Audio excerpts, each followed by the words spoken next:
యాదవ్ అన్న ఇప్పుడు కాదు, గత వాళ్ళ కుటుంబ సభ్యులు శ్రీశైలం నవీన్ అన్న కావచ్చు, గత 30 సంవత్సరాల నుంచి ఇదే కాన్స్టిట్యున్సీ కాకుండా కుర్మ కులస్తులకు కావచ్చు, బీసీ వర్గానికి సంబంధించిన ప్రతి ఒక్క నాయకులకు కూడా వాళ్ళు అందరినీ అన్న ఏ కష్టం వచ్చింది అన్నా కానీ వాళ్ళు ఇంటికి పెద్ద దిక్కు అయి చాలా మందిని చాలా కుటుంబాలను ఆదుకున్నటువంటి వ్యక్తులు వాళ్ళు ఖచ్చితంగా వాళ్లకు సానుభూతి కావచ్చు. ఇంతకుముందు అన్నగడ కార్పొరేటర్గా చేసిరు, ఇప్పుడు ఎమ్మెల్యే టికెట్ రావడం చాలా సంతోషంగా ఉంది. ఖచ్చితంగా నవీన్ అన్న బంపర్ మెజార్టీ తోటి జూబ్లీ హిల్స్ నియోజకవర్గంలో గెలుస్తాడన్న ధీమా మాకు.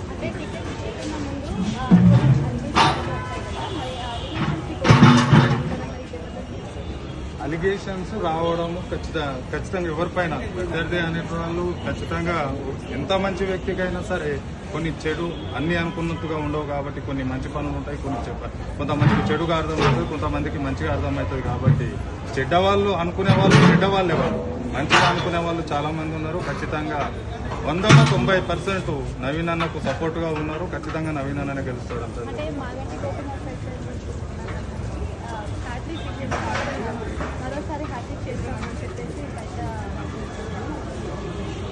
ఇప్పుడు మాగంటి గోపీనాథ్ గారు ఇప్పుడు లేరు కదండి, వాస్తవానికి వారు ఉన్నప్పుడు చేశారని సేవలు.